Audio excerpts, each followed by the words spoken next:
Hello guys, welcome to Study IQ. So guys, we'll start in a minute, okay? Just give me a minute and we will start, ठीक है? So meanwhile, let other people join in and you can ask me your doubt, okay? Meanwhile, yes. Okay guys?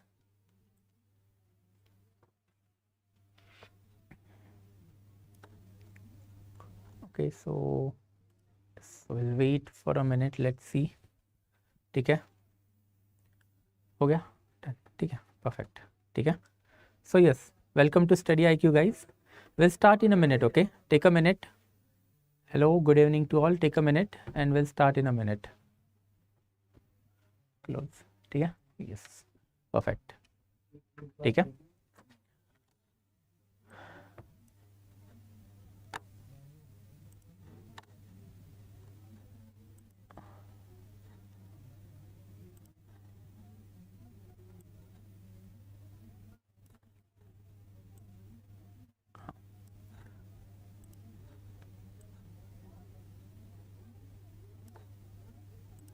Yes, okay, so give me a minute guys, we'll start, okay? 1-2 minute में चालू कर लेंगे. So meanwhile, if you are having any doubt from the previous lecture, then that you can let me know, ठीक है? So that we can move ahead, ठीक है? So obviously today we are going to start with the 6th chapter of the Chalcolithic culture, okay?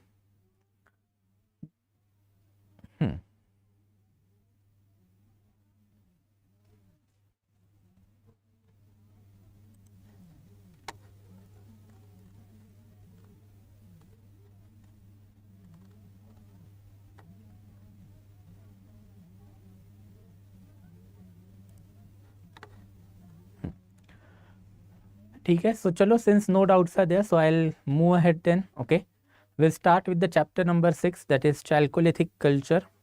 Okay, so till now we have seen the prehistorical phase में how the evolution of the mankind was there from the Paleolithic, Mesolithic to Neolithic age. In nutshell, obviously Paleolithic age में हमने देखा था that stone tools जो natural level पे मिलते हैं वही use करके hunting and food gathering economy was developed by human and certain sort of the community lifestyle भी जो है वो Paleolithic age में develop हुई थी.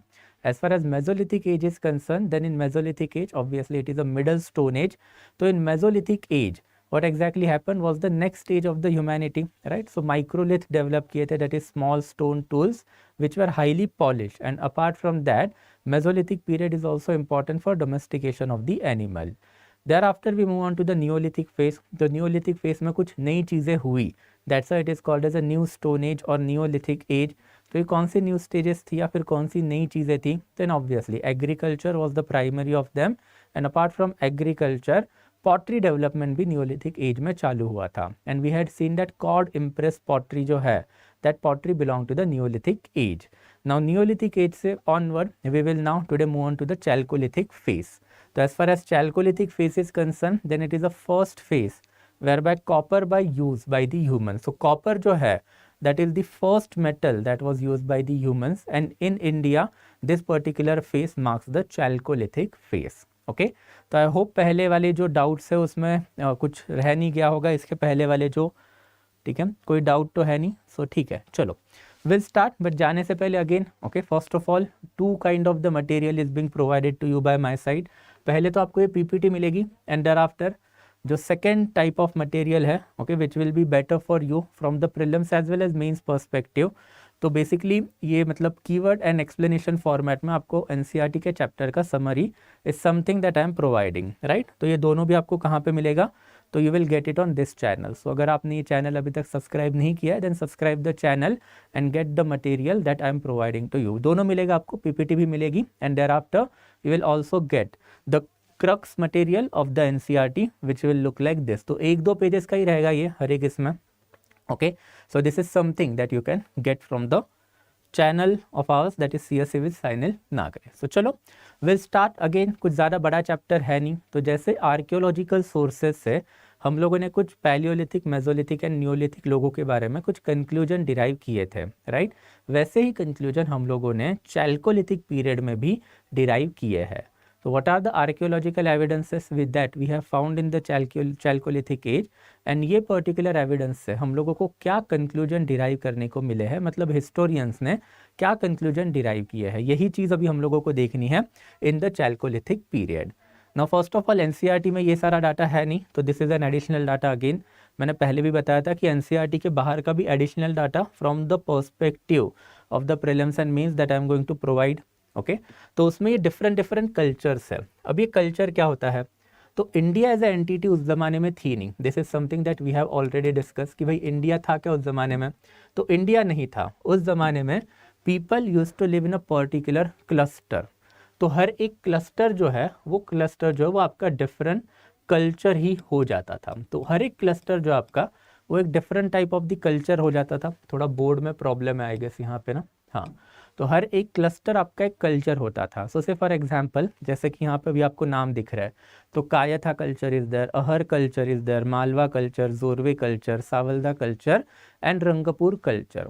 तो ये छोटे छोटे टाउन्स के नाम हैं। अगर आप मॉडर्न इंडिया में देखोगे तो ये सारे जो टाउन हैं ये बहुत ही छोटे टाउन हैं, बट यहाँ पे हमें कुछ चैल्कोलिथिक सेटलमेंट मिली है, और हर एक सेटलमेंट जो है वो एक अलग कल्चर है। मतलब उन पर्टिकुलर लोगों का बाहरी दुनिया से एज सच इतना ज़्यादा कांटेक्ट है नहीं, तो उन्होंने अपना खुद का कुछ सोसाइटी, कुछ पॉलिटी, कुछ इकोनॉमी डेवलप कर लिया था, and that's why we call this particular cluster of settlement as a culture. तो आपका जो कल्चर है it is nothing but, board खराब है guys, I am extremely sorry about that.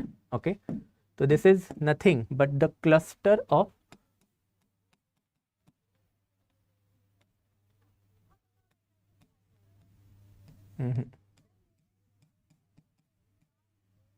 तो it is nothing but cluster of settlement. तो आपका हर एक कल्चर जो होता है is a cluster of settlement in the sense that उनकी अपनी खुद की polity, society and economy develop होती है।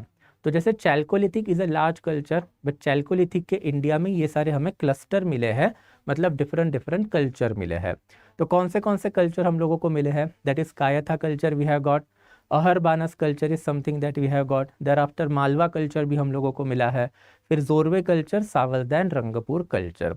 इनके बारे में एक एक लाइन में मैंने इन्फॉर्मेशन भी प्रोवाइड किया कि रफली इनकी साइट कौन सी थी। तो Kayatha culture was in Madhya Pradesh, thereafter Ahar Banas जो है वो आपके राजस्थान में सिचुएटेड है। मालवा कल्चर अगर आपने देखा तो Malwa culture is basically Madhya Pradesh Rajasthan के बाउंड्री एरिया में सिचुएटेड है। जोरवे कल्चर महाराष्ट्र का है, Savalda culture is again Maharashtra का ही है, and there after we have got Rangpur and Prabhas culture which is in Gujarat. तो रफली स्पीकिंग अगर हम देखें तो एंटायर चैल्कोलिथिक पीरियड जो है वो आपका Rajasthan modern day, thereafter Madhya Pradesh and there after Maharashtra, यहीं पे सिचुएटेड है। और हमने एक चैप्टर पहले देखा था दैट इज जियोग्राफिकल सेटिंग, और उसमें हमने ये भी देखा था कि जियोग्राफी का आपके सेटलमेंट पैटर्न पे हमेशा ही एक इम्पैक्ट रहा है, राइट। तो what is this impact on the chalcolithic period, तो अगर ये चैल्कोलिथिक पीरियड है तो आपको चाहिए है कॉपर। विदाउट कॉपर आपका चैल्कोलिथिक पीरियड बनेगा क्या, नहीं बनेगा, बिकॉज चैल्को का मतलब ही होता है कॉपर। तो this is copper stone age. तो कॉपर आपको कहाँ पे मिलेगा, मॉडर्न डे राजस्थान में मिलेगा, and that's a majority of this chalcolithic settlement जो है इंडिया के वेस्टर्न साइड में सिचुएटेड है। मैप से थोड़ा ये बेहतर आपको समझ में आएगा। तो this is the rough map of the Harappan civilisation. ये कोई चैल्कोलिथिक का पीरियड नहीं है, बट ये हरप्पा का मैप है। तो हरप्पा के टाइम पे you can clearly C, okay, ये इंडस रिवर है आपका बेसिकली, ओके। तो ये जो इंडस रिवर आपका जो है, तो ये वाला रिवर है, यहाँ पे ही majority of the settlement situated थी, एंड इसके सराउंडिंग में यू कैन सी जब हरप्पा पीरियड जब अपने पर्टिकुलर फेस में चल रहा था, उसी के साइड बाय साइड, ओके, आपका चैल्कोलिथिक पीरियड इंडिया में डेवलप्ड होने लग गया था। So if you see in this particular map, okay, I request you to open up the PPT. मैंने पीपीटी मेरे ग्रुप पे पहले ही अपलोड करवा ली है, स्टार्टिंग में ही मैंने उसका लिंक दिया था, तो पीपीटी में थोड़ा सा आपको ज़्यादा अच्छे से समझ में आ जाएगा, ओके। तो you can clearly see over here, तो Jodhpur Ganeshwar culture, Ahar Banas culture, Kayatha culture, and यहाँ पे नीचे Savalda, okay, and there after Jorwe culture. तो ये बेसिकली जो है हरप्पा के, ओके, राइट हैंड साइड में सिचुएटेड कल्चर है, and this are basically agrarian culture. Agrarian culture ये इसीलिए इम्पॉर्टेंट है बिकॉज ये लोग हरप्पा को कॉपर सप्लाई करने का काम करते थे। तो हरप्पा को कॉपर कहाँ से मिलता था, इन लोगों से मिलता था, एंड हरप्पा जो है वो टिन लेके आते थे अफगानिस्तान से, तो अफगानिस्तान से उनको टिन मिलता था, एंड कॉपर टिन को मिक्स करके हरप्पा जो है वो अपना ब्रॉन्ज बना लेती थी, and that's why Harappan age जो है उसको आप ब्रॉन्ज एज भी बोलोगे। तो चैल्कोलिथिक सेटलमेंट जो है वो इस पर्टिकुलर एरिया में डेवलप होने के पीछे सबसे बड़ा रीज़न जो है emergence of the Harappan civilisation which is an urban civilisation. इनके अर्बन सिविलाइजेशन के लिए इनको metal that is bronze important था, एंड ब्रॉन्ज सप्लाई करने के लिए उनको कॉपर लगेगा, तो कॉपर सप्लाई करने का जो काम है वो करते थे ये चैल्कोलिथिक कल्चर के लोग। एंड दैट्स वाई राजस्थान से लेके रफली महाराष्ट्र तक you can clearly see this chalcolithic culture जो वो धीरे धीरे डेवलप्ड होने लग गया। Ultimately this was nothing but a village economy और अग्रेरियन इकोनॉमी, जिनका one of the main occupation was to create copper and supply it to the Harappan civilization. But since they were the agrarian civilization, वो जो है basically थोड़े से backward थे as compared to the main civilization that is Harappan civilization, and that's why we are going to study about them कि exactly इनके phase में okay different चीज़ें हम लोगों को क्या क्या मिली है, and thereafter इनका जो culture जो था वो exactly कैसा था। So now let's move on to that particular aspect कि copper age के बारे में क्या क्या information हमें मिली है। तो सबसे पहले मेटल, तो कौन सा वाला मेटल जो ह्यूमैनिटी ने सबसे पहले यूज़ किया है? So basically copper is the first metal to be used by man, and copper जो है वो हम लोगों को चैल्कोलिथिक पीरियड में मिला है। देयर आफ्टर चैल्कोलिथिक कल्चर जो वो ऑलमोस्ट एंटायर कंट्री में डिफरेंट पीरियड्स में हम लोगों को मिले हैं, बट इनके मेन सेटलमेंट जो है वो हम लोगों को कॉन्सेंट्रेटेड मिले हैं महाराष्ट्र से लेके ऊपर राजस्थान तक।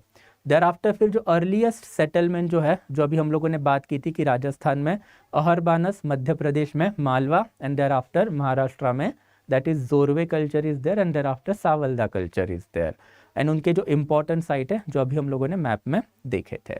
तो this is something that NCERT is telling us, and there after NCERT is telling us कि इनके पास हम लोगों को और क्या क्या मिला है। तो सबसे पहला एंड इम्पॉर्टेंट है कि पॉटरी भी हम लोगों को इनसे मिली है, and here we can clearly see the pottery is of black and red ware.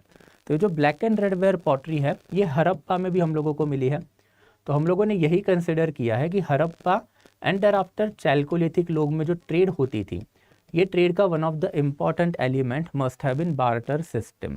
तो हरप्पा के लोग इन लोगों को ब्लैक एंड रेड की पॉटरी देते होंगे, एंड इन रिटर्न ये लोग जो है हरप्पा को क्या देते होंगे, तो कॉपर देते होंगे। सो स्मॉल नेसेंट मतलब एक इनिशियल लेवल का ट्रेडिंग पैटर्न जो है वो भी यहाँ पे डेवलप्ड होना चालू हो गया था, and this is a type of the black and red where that you can clearly C of the pottery. तो पूरा का पूरा एक तो रेड में होगा, पूरा का पूरा एक तो ब्लैक में होगा, या फिर ओके रेड पॉटरी एंड उसके ऊपर ब्लैक का कलर भी हो सकता है, या फिर ब्लैक पॉटरी एंड उसके ऊपर रेड कलर भी हो सकता है, and this is what you call as a black and red ware pottery. तो ब्लैक एंड रेड वेयर जो है ये पर्टिकुलर एरिया मतलब जो पॉटरी है it signifies the Harappan age, but Harappa के साइड बाय साइड चलने वाला ये कल्चर है। अगर इसका रफ टाइम पीरियड देखोगे okay then rough time period में आपको पता चलेगा कि हरप्पा का जो मैच्योर फेस है, हरप्पा का मैच्योर फेस इज रफली 2500 से लेके 1800 बीसी के बीच में आता है, एंड उसी पर्टिकुलर पीरियड में ये सारे कल्चर भी जो है वो फ्लरिश हो रहे थे। मतलब there must have been an elaborate contact between this and Harappan people, and Harappan people के वजह say that is urban civilisation के वजह से ही ये जो अग्रेरियन इकोनॉमी जो है वो सस्टेन हो पाई at the outskirt of the Harappan civilization. Okay, तो यहाँ पे Jodhpur Ganeshwar Aharbanas culture, there after Kayatha culture you can see, and there after इसके नीचे सावलदा एंड जोरवे कल्चर जो महाराष्ट्र वाले एरिया में जो सिचुएट हुआ था उसके बारे में। देयर आफ्टर फिर बहुत सारे टूल्स भी हम लोगों को मिले हैं यहाँ पे। ओके, तो टूल्स इन लोगों के इतने इंपॉर्टेंट नहीं है because by now pottery has the main orientation. Tools important है पैलियोलिथिक, मेसोलिथिक एंड नियोलिथिक के लिए, but neolithic period onward pottery important होगी, and I had given you example of it yesterday itself कि pottery इतनी important क्यों है, because pottery is something that you can find in each and every household. तो pottery से हम लोगों को बहुत सारी चीज़ें इनके बारे में पता चलती है कि सोसाइटी में कोई स्ट्रेटिफिकेशन है क्या, सोसाइटी में rich section and there after गरीब सेक्शन है क्या, सोसाइटी में लग्जोरियस पॉटरी ज़्यादा है तो प्रॉस्पेरिटी ज़्यादा होगी, स्टर्डी पॉटरी अगर ज़्यादा है दैट इज़ अगर टिकाऊ वाली पॉटरी ज़्यादा है तो society is not that prosperous, it is backward. तो ये सारी इन्फॉर्मेशन हम लोगों को पॉटरी के बारे में मिलती है। पॉटरी है तो इनके पास कुछ ना कुछ तो एग्रीकल्चर भी होगा। कल के ही सेशन में हमने देखा था कि पॉटरी इंसानों ने डेवलप क्यों की थी? बिकॉज पॉटरी डेवलप करने के पीछे सबसे बड़ा रीज़न था स्टोरेज। आपका जो एग्रीकल्चर साइकिल होगा वो 3 से 4 महीने ही चलेगा। इनके पास खरीफ, जायद, रबी ऐसा कोई टेक्नोलॉजी तो था नहीं। तो जब बारिश गिरेगी या फिर जब नदी का पानी आएगा तब इनका एग्रीकल्चर फ्लरिश करेगा। तो साल में एक ही सीज़न होता था इनका, तो उस सीज़न में इन्होंने एग्रीकल्चर प्रोड्यूस लिया। तो next important aspect for them was the storage, and for that purpose इन्होंने पॉटरी डेवलप की थी। तो डिफरेंट टाइप ऑफ दी ये जो है अपने धान जो है ग्रेन्स हम लोगों को इनके पास मिले हैं। अगेन इनके पास व्हीट, राइस, बाजरा, लेंटिल, ब्लैक ग्राम सब कुछ हमें मिला है। हमने कल देखा भी था कि राइस का जो अर्लीस्ट एविडेंस है वो नियोलिथिक साइट कोल्डी वहाँ से हमको मिला है 6000 BC का। हमने ये भी देखा था कि व्हीट का जो अर्लीस्ट एविडेंस हमको मिला है वो समवेयर अराउंड 7000 BC में Neolithic settlement again but Mehrgarh से हम लोगों को मिला है। And they were also aware of the cotton. Cotton is always important. हमने कल भी देखा था कि अर्लीस्ट कॉटन का एविडेंस इंडिया में कहाँ से मिला है, तो मेहरगढ़ से मिला है, which is again a Neolithic site. तो नियोलिथिक लोगों को जो एग्रेरियन प्रैक्टिस पता थी वही प्रैक्टिसेस चैल्कोलिथिक लोगों को भी पता है। एंड दैट्स वाई फिर देयर इज़ अ थियरी कि ये जो चैल्कोलिथिक सेटलमेंट है वो एक ज़माने में नियोलिथिक सेटलमेंट ही रहे होंगे। एंड नियोलिथिक से इन्होंने चैल्कोलिथिक में इवॉल्व कर लिया। एंड लेटर ऑन बहुत सारे चैल्कोलिथिक सेटलमेंट है वो अपने आप को हड़प्पन सेटलमेंट में मर्ज कर दिए थे। उनके बारे में देखेंगे once we go into the Harappan civilisation. But this people were aware of all this particular aspect. उसके बाद में फिर इनकी बेसिकली इकोनॉमी कैसी थी, तो economy was their village economy.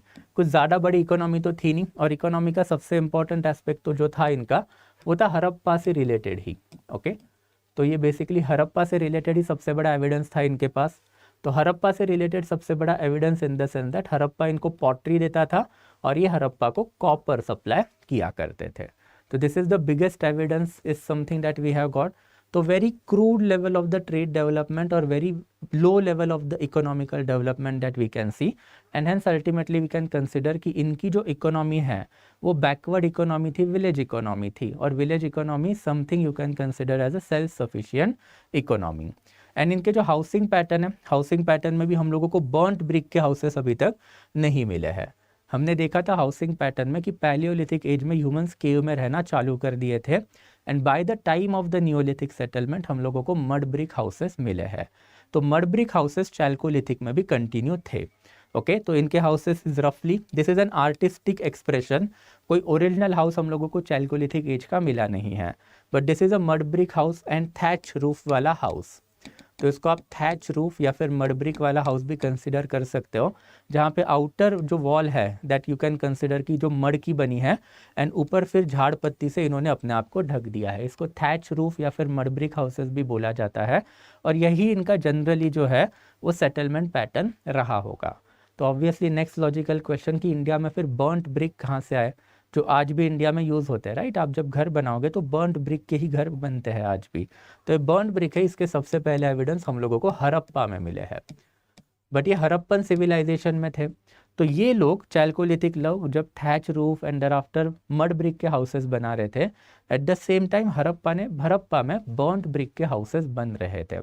It clearly signifies कि दोनों सिविलाइजेशन अलग है, भले ही दोनों इंडिया का पार्ट है अभी के लिए, बट उस ज़माने में ये दोनों लोग जो अपने आप को अलग कंसिडर किया करते थे, बिकॉज हड़प्पा में जो टेक्नोलॉजी थी, हड़प्पा में जो डेवलपमेंट था, वो हम लोगों को इन पर्टिकुलर एरिया में नहीं दिखा है। एट द मोस्ट ट्रेड के कुछ कॉन्टैक्ट हम लोगों को दिखे जिसमें हड़प्पा इनको पॉटरी सप्लाई करता था, एंड ये लोग हड़प्पा को कॉपर सप्लाई करते थे। ओके, एंड देयर आफ्टर जो सेटलमेंट पैटर्न जो है वो जोरवे कल्चर के अराउंड जो है वो एकदम वाइड स्प्रेड बन गया। बट प्रॉब्लम वही है, जोरवे कल्चर का अगर आप रफ पीरियड देखोगे, okay, then Jorwe culture you can clearly see over here is 1400 से 700 BC, जबकि मैंने अभी आपको बताया था कि हड़प्पा का जो मैच्योर फेस है that is somewhere around this one.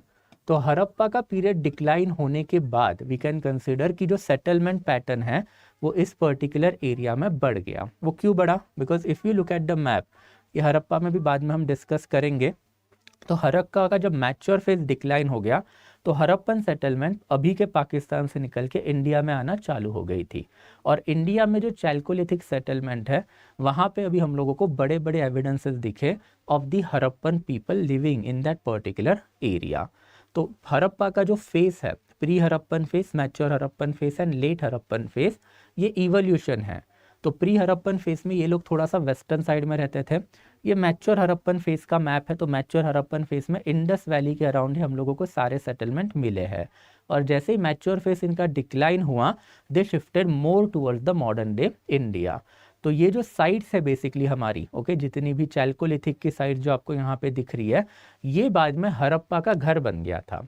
तो this is basically nothing but an evolution, जिसके बारे में हम लोग हड़प्पा में जाएंगे तब ज़्यादा बात करेंगे। बट अभी के लिए just need to understand the movement and why settlement pattern in the later chalcolithic phase increase, because तब तक हड़प्पा का मैच्योर फेज डिक्लाइन हो चुका था and this people started to move into the area of the chalcolithic people. And that's why फिर ये वाला जो लाइन है जो एनसीईआरटी में डाल के भी रखा है कि जोरवे कल्चर के टाइम पे सेटलमेंट जो है वो बहुत स्टेबल बने एंड देयर आफ्टर वो एक्सेंचुएट भी हुए। वो इसी के वजह से हुए because by this time Harappa का मूवमेंट जो है वो चैल्कोलिथिक साइट्स के तरफ बढ़ चुका था। ओके, देयर आफ्टर फिर रिलीजन। ना as far as religion is concern, then हम लोगों को for the first time elaborate burial practices यहाँ पे मिली है। और इनके जो इलेबोरेट बरियल प्रैक्टिसेस जो होती थी वो होता था अर्न बरियल। ओके, अर्न का मतलब होता है कलश। ओके, हिंदी में इसको कलश भी बोलते हैं और बहुत सारे लोकल लैंग्वेज में भी इसको कलश ही बोलते हैं।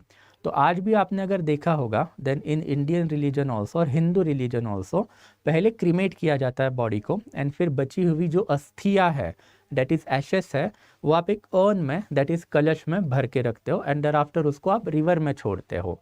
रिवर में इसीलिए छोड़ते हो because our is a very well prospered agrarian economy, तो दैट्स वाई फिर अस्थियों का अल्टीमेटली हम लोग विसर्जन करते हैं।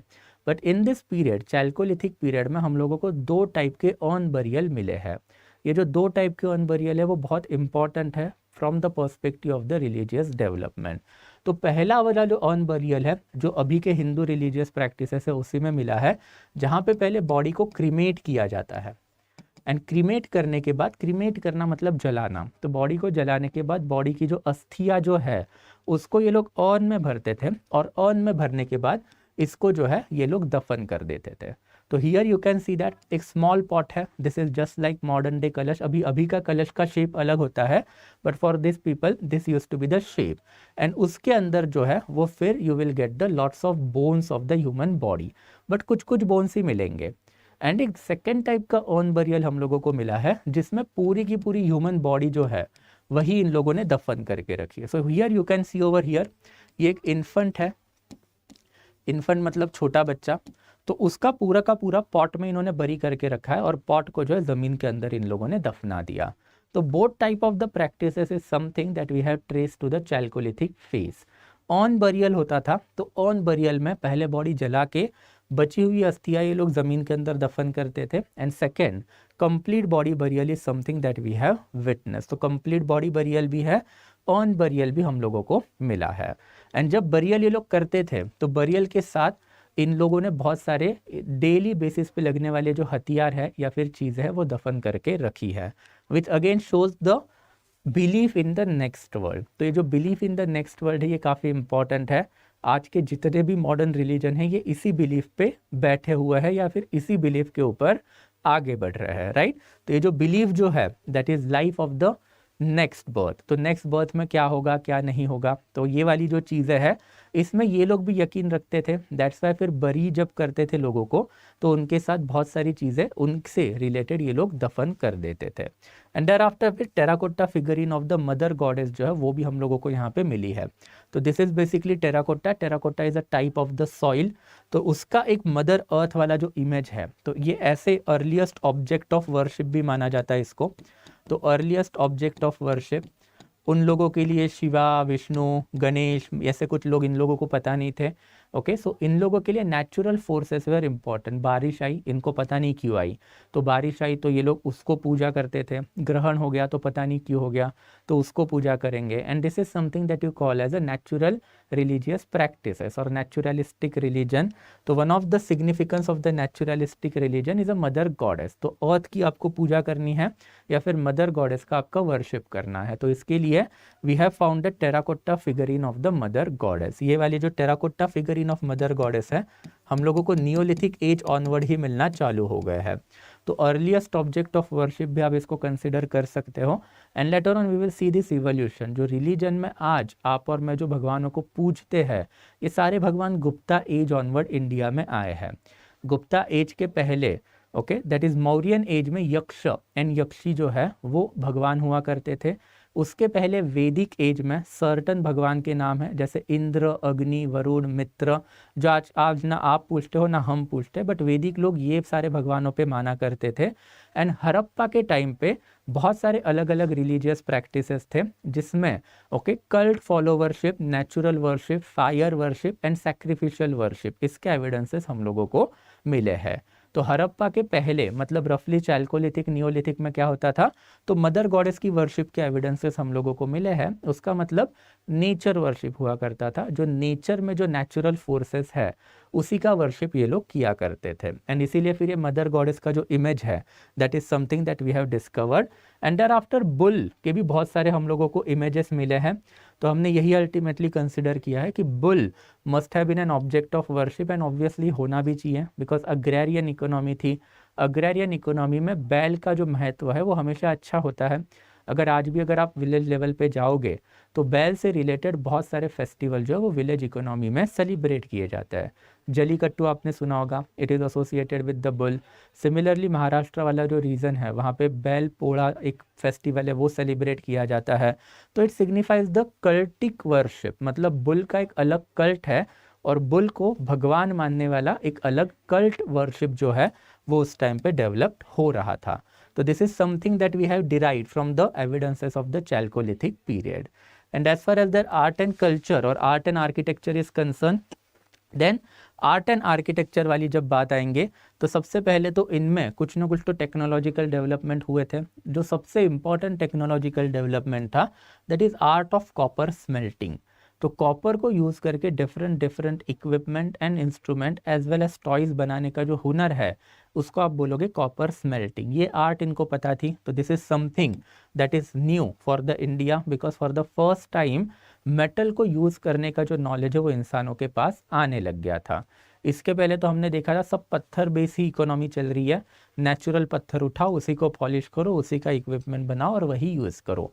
बट एज वी नो पत्थर जो है वो इतने ज़्यादा पॉलिश नहीं हो सकते या फिर उसका इस्तेमाल मेटल के जैसा हम लोग नहीं कर सकते। एंड दैट्स व्हाई मेटल जब डेवलप हुआ तो metal became quite significant, and इसको हार्नेस करने के लिए जो स्मेल्टिंग टेक्नोलॉजी लगती है वो भी इन लोगों ने डेवलप कर ली। देयर आफ्टर इंडिया में okay not in Indian subcontinent, Indian subcontinent में सबसे पहले विलेज जो है वो मेहरगढ़ है, हम लोगों ने देखा था, बट ये अभी पाकिस्तान में है। But as far as India is concern then earliest village settlement जो इंडिया में हम लोगों को मिले हैं वो चैल्कोलिथिक पीरियड में ही मिले हैं। तो प्रॉपर इंडिया एज सच अगर आप बात करोगे तो प्रॉपर इंडिया में earliest evidences of the village जो है दैट इज गुजरात से लेके रफली महाराष्ट्र वाला जो एरिया वहाँ पे हम लोगों को सबसे पहले विलेज सेटलमेंट मिले हैं। एंड देयर आफ्टर हम लोगों को फोर्टिफाइड विलेजेस के भी एविडेंसेस मिले हैं। फोर्टिफाइड विलेजेस मतलब इनका जो विलेज का जो आउटर एरिया था वहाँ पे हम लोगों को बड़े बड़े वॉल के स्ट्रक्चर मिले हैं, विच क्लियरली शोज़ कि ये जो विलेज इकोनॉमी इन्होंने डेवलप की थी अपने आप में झगड़ते थे। दैट्स वाई फिर डिफेंसिव वॉल इन्होंने अपने विलेज के बाहर बनाई रखी है। तो ये जो फोर्टिफाइड विलेजेस है वो हम लोगों को मध्य Pradesh and there after Rajasthan में कायथा एंड ईरान में हम लोगों को मिले हैं।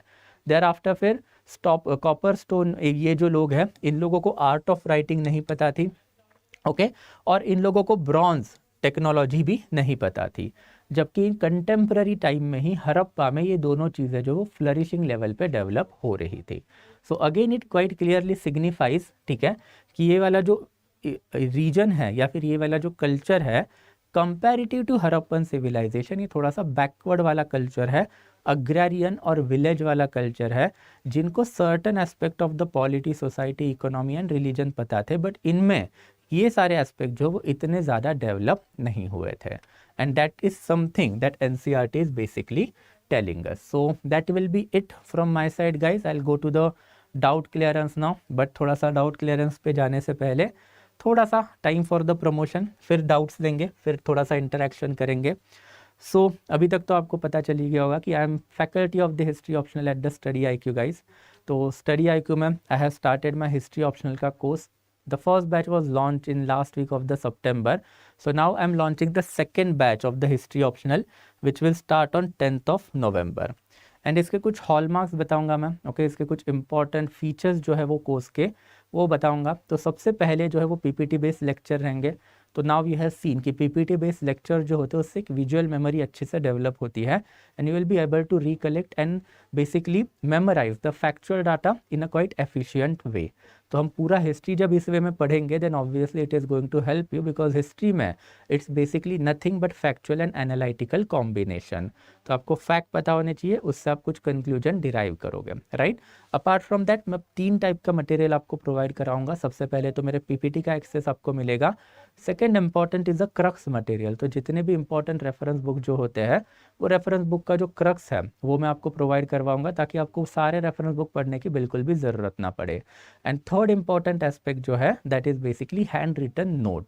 तो जब मेरा लेक्चर चलते रहता है तो मेरे साथ एक बंदा बैठ के यहाँ पे नोट्स बनाता है, running notes of the class. तो बहुत सारे बच्चों को ये दिक्कत भी होती है कि सर ये मतलब रनिंग नोट्स कैसे बनाए जाए, कोई पॉइंट छूट ना जाए. तो वो वाला जो मसला है that is also I am going to tackle for you. तो ये जो 3 टाइप के आपको जो मटेरियल मैं प्रोवाइड करवाऊंगा that will act as a holistic preparation material for you. आपको उसके अलावा और कोई करने की ज़रूरत नहीं है. Next important is that whenever you are studying optional, not only optional but also GS, secondary skills are always important. Secondary skill का मतलब है पेपर हैंडलिंग कैपेबिलिटी. नॉलेज आप में कितना भी हो, अल्टीमेटली एग्जाम तो क्रैक करना है, तो पेपर हैंडलिंग कैपेबिलिटी भी आपको बिल्ड करनी पड़ेगी. तो जो पेपर हैंडलिंग कैपेबिलिटी जो है उसके लिए I am going to take the separate answer writing session also. तो पहला वाला सेशन तो मैं आज ही लूँगा, okay, which will be open one. तो एंशिएंट के लिए I have plan for 2 session, but उसमें से पहला session will be the open one. So if you are from the history optional background and if you want to learn की answer writing exactly कैसे होनी चाहिए then join it. Okay, I start it around somewhere around 7:30 और 8 o'clock. तो चालू करेंगे आज रात को. आई will be taking that answer writing, उसमें आपको थोड़ा सा ज़्यादा आइडिया आएगा. And next important thing, my own experience. Okay, so I have scored more than 300 plus in history optional in 2 attempts, 17 as well as 18. 18 का तो मैंने मार्कशीट भी आपके साथ शेयर करके रखा है इन द डेमो वीडियो. तो 300 and plus marks is something that I have got in the history optional. तो I know how to get that much of mark. तो आपको कहाँ फोकस करना है, कहाँ नहीं करना है, आंसर्स आपको कैसे लिखने हैं, क्वेश्चन को ब्रेक डाउन कैसे करना है, कौन सा मटेरियल रेफर करना है, कौन सा नहीं करना है. I know everything. ओके, तो I will be giving you this experience. So if you are from history optional background और अगर आपको हिस्ट्री ऑप्शनल लेना है देन एक बार okay have a contact with me and if you have decided then you can join the course. Second batch है medieval India से चालू करेंगे on 10th of November and you will be getting all this aspect और all this material और all this experience just for 12,500 rupees if you use my code that is SN Live. अगर offline में जाओगे तो यही सारी चीज़ आपको कम से कम 50-60 हज़ार में मिलेंगी एंड ऑफलाइन में फिर आपको पता है फैकल्टी कितना ध्यान देते कितना नहीं देते हैं. So if you are from history optional background not only UPSC but also state PCS भी अगर आप कर रहे हो तो बाय एंड लार्ज पैटर्न तो सेम ही है. तो do feel free to join the course and अगर कोई डाउट रहेगा तो फिर एक बार आज शाम वाला सेशन भी एक बार देख लेना. And if you are from non history optional background then obviously GS foundation का इंपॉर्टेंस भी मैंने आपको पहले ही बताया है. Never ever try to skip मतलब आपका जो फाउंडेशन कोर्स है उसको. I did it, ultimately I had to repent. मेरे कम से कम पहले 2 से 3 अटैम्प्ट जो है वो चीज़ें समझने में ही चले गए. अगर लगा लेता तो वो 2-3 अटैम्प्ट पे कहीं ना कहीं तो यूटिलाइज हो जाते हैं एंड अल्टीमेटली सिलेक्शन तो आ ही जाता. इंटरव्यू में गाड़ी फंसी ऑब्वियसली, बट अगर और ज़्यादा अटैम्प्ट रहते हैं and I would have improvised upon my self. Okay, तो ये जो पहले 2 से 3 अटैम्प्ट जो आपके फंसते हैं, मेजॉरिटी ऑफ द कैंडिडेट जो है वो UPSC में उनके फंसते हैं बिकॉज सब कुछ खुद से करने जाते हैं. नेवर डू इट ना. आपको सब कुछ अगर मार्केट में प्रोवाइडेड है, अगर आपको सारी चीज़ें अगर मिल रही है, स्पून फीड हो रहा है, देन ऑब्वियसली उसका फ़ायदा उठाना सीखो. अगर सब कुछ खुद करने जाओगे तो ऑब्वियसली होगा selection, but it will definitely going to take time and then you shall also be having that ability to have that patience. तो ये सारी चीज़ अगर आपको नहीं चाहिए आपके साथ हो then we are also starting with the GS foundation course at the study IQ. Again ये GS है, प्री कम मेंस GS रहेगा. तो इसमें आपके प्री के जो इंपॉर्टेंट सब्जेक्ट है that is basically history, geography, polity, economy, science and tech, environment, current affairs plus GS के आपके जो इंपॉर्टेंट सब्जेक्ट है जैसे पेपर 1 में history geography and there after society, paper 2 में governance social justice and there after आपका internal security, GS3 में okay sorry international relation in GS2, GS3 में आपको internal security is there, science and tech is there, disaster management is there and फिर GS4 का ethic. ये सारा जो preparation है हम होलिस्टिक वे में we are going to cover. इसमें आपको पर्सनल मेंटरशिप भी मिलेगी, आपके लिए एक डेडिकेटेड मेंबर भी असाइन रहेगा, आपको सारा मटेरियल जो इंपॉर्टेंट लेटेस्ट मटेरियल है उसका एक्सेस मिलेगा and there after test series is something that is a part of this particular program. Then again आपके प्राइमरी एंड सेकेंडरी दोनों स्किल जो वो इसमें आपके डेवलप्ड हम लोग करेंगे। Now obviously I am going to take certain history के session in the GS also. So if you want to study history in an elaborate way and if you want to carry out the preparation of the entire GS course, okay, then again we are giving all these things to you at a very affordable rate. You are going to start the batch on 14th of November guys. It will be helpful for both 2023 and 24 candidate. And if you want to avail this course at the discount rate, then again use the code SN live, okay, and thereafter you can purchase this course.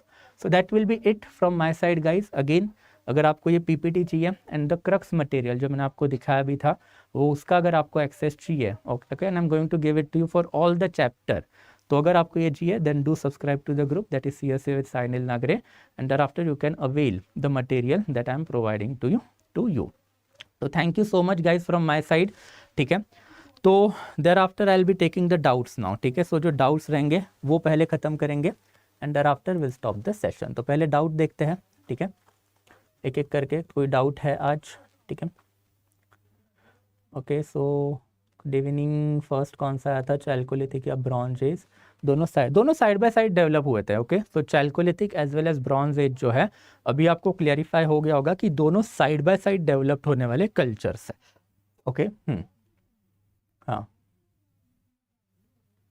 Factual data is always important, तो as much factual data आप जमा करोगे उतना ज़्यादा आपके लिए better रहेगा। Okay Jorwe was between वैदिक एंड हरप्पन कल्चर।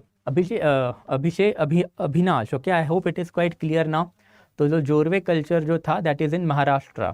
ओके तो अगर ये आप मैप देखोगे तो नीचे इसके नीचे महाराष्ट्र था, तो यहाँ पे कहीं पे तो सॉरी हाँ तो यहाँ पे नीचे कहीं पे तो जोरवे कल्चर जो आपका डेवलप हुआ है। ओके तो जोरवे कल्चर जो है बिटवीन वैदिक एंड हरप्पन सिविलाइजेशन, उसको आप वैसे कंसिडर भी कर सकते हो, but basically Vedic civilization and there after Harappan civilization में खुद कुछ सिमिलैरिटी एंड डिफरेंसेस है। तो वो जब समझेंगे तब आपको चीज़ें थोड़ी सी क्लैरिफाई होंगी। ओके यस हाँ, like we still worship cow, cow is different, bull is different, right. So cow worship जो है उसके एविडेंसेस हम लोगों को यहाँ पे नहीं मिले हैं, हम लोगों को यहाँ पे बुल वर्शिप के एविडेंसेस मिले हैं and bull is more important from the perspective of the agriculture. Now as far as cow is concern, cow का जो इंपॉर्टेंस है वो वैदिक कल्चर से एसोसिएटेड है। क्यों? बिकॉज काउ जो है वो वैदिक सिविलाइजेशन में as a unit of wealth था। जैसे आज आप देखोगे तो आपके लिए और मेरे लिए यूनिट ऑफ वेल्थ क्या है, तो आप रुपया कमाओगे, डॉलर कमाओगे, घर खरीदोगे, देयर आफ्टर ज़मीन खरीदोगे, कोई शेयर या फिर बॉन्ड में इन्वेस्ट करोगे। So all this things are unit of wealth for you and me and that's why this things are sacred for us. अगर आपको सोसाइटी में वेल्थी बनना है तो आपके पास ही यूनिट ऑफ वेल्थ होने ज़रूरी है। तो वैसे ही पुराने ज़माने में दैट इज़ वैदिक एज में यूनिट ऑफ वेल्थ जो होता था वो कैटल हुआ करता था, प्रिसाइजली काउ। तो काउ जो है वो इम्पोर्टेंट वैदिक लोगों के लिए है और वैदिक सिविलाइजेशन के लिए है। अभी तक वेदा आया नहीं है, वैदिक सिविलाइजेशन से पहले अग्रेरियन इकोनॉमी इंडिया में थी एंड एग्रीकल्चर में bull is more important as compare to cow. Okay yes okay MCQs जरिए करेंगे, बट पहले मैंने आपको पहले ही बोला था कि यूपीएससी जो है वो यूजुअली हड़प्पा के आगे वाले ही पूछती है, दूसरे वाले जो स्टेट PCS एंड दूसरे वाले एग्जाम है वो यहाँ से कुछ ना कुछ तो सवाल पूछ लेते हैं। So that's why I am giving it to you over here. Okay so I hope it is clear, ठीक है। धीरे धीरे करके इसमें MCQ भी डालूंगा मैं, don't worry about that. And how to memorize all this fact, then obviously revision is the only key. आपको कम से कम 2 या 3 बार पढ़नी पड़ेंगी ना चीज़, आप इंटरेस्ट लेके, वो भी जैसे पॉलिटी कैसे याद रह लेता है बिकॉज लक्ष्मीकांत 5-7 बार पढ़ लेते हो आप, राइट। वैसे ही पॉलिटी याद इसी की वजह से भी रहता है बिकॉज डेली न्यूज़पेपर में भी उसी से रिलेटेड चीज़ें जो है वो चलती रहती है। So you learn on a daily basis, so that's why polity के जो फैक्ट है वो आपको मेमोराइज हो जाता है। अनफॉर्चुनेटली हिस्ट्री कोई डेली डेलिब्रेशन या डिस्कशन का हिस्सा तो होता नहीं है, तो आपको थोड़ा सा इसमें एक्स्ट्रा एफर्ट लेके maximum possible revision over a period of time करनी पड़ेगी, तभी जाके थोड़ी सी चीज़ें जो है वो याद रहना चालू हो जाएंगी। Okay, I hope it is clear guys, nothing else, और कोई डाउट नहीं है? परफेक्ट, ओके चलो, so since I guess no doubt is there, I will give you a minute more, अगर आपको फिर भी कोई डाउट रहेगा, ओके, तो I will give you a minute more, ठीक है? यस, एनीथिंग एल्स गाइज, और कोई अगर डाउट रहेगा then let me know. Yes, ठीक है,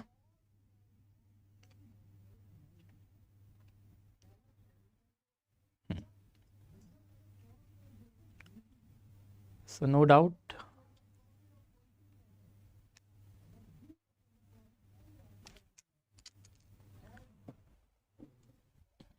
Okay, so chalo, I guess no doubts are there. So guys, we'll stop the session then. We'll meet again tomorrow somewhere around 7 o'clock only. ठीक है? So thank you so much guys. We'll meet again now tomorrow. Okay, I'll be stopping the session now. Thank you so much for joining. ठीक है? Thank you guys.